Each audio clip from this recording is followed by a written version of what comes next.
It seems to me, Commissioner Peirce, that securities are kind of at the heart of the discussion around these digital assets. And in plain language, it seems to me securities are kind of like a publicly traded stock. And much of the debate is around whether these digital assets, whether these cryptocurrencies are in fact securities.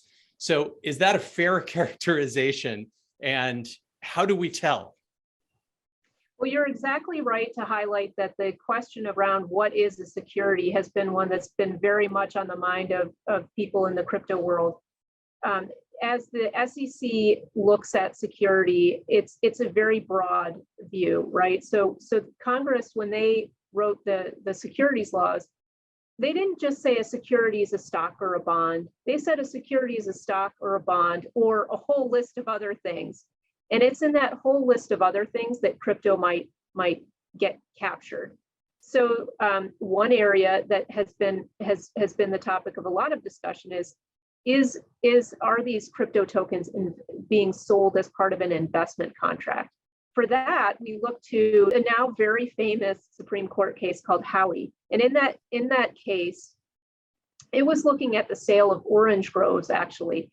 And it said, you know what, the sale of these orange groves actually does implicate the securities laws because the orange groves were sold as part of an investment contract. Not only did you get a piece of the orange grove, but you got a promise from the promoter that the promoter was going to take care of everything for you. All you had to do is send your money in and you would get profits from that enterprise because the promoter was going to manage that orange grove for you.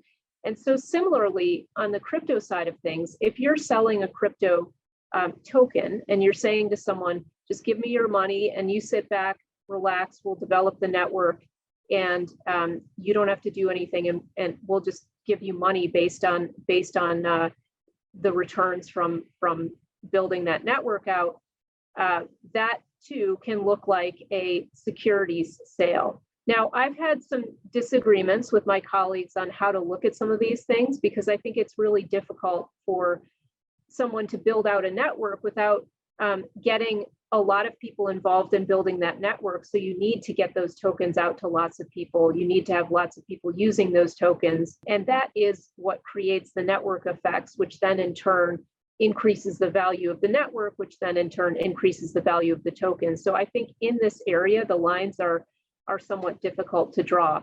And then just one more area where we see the securities laws being implicated with crypto is with respect to notes. So we've seen some instances where someone offers to take your crypto from you and lend it out to others and then promise you returns based on that. And that could implicate another famous case, the Reeves case, which gives us the Reeves test. And sometimes those can also be securities.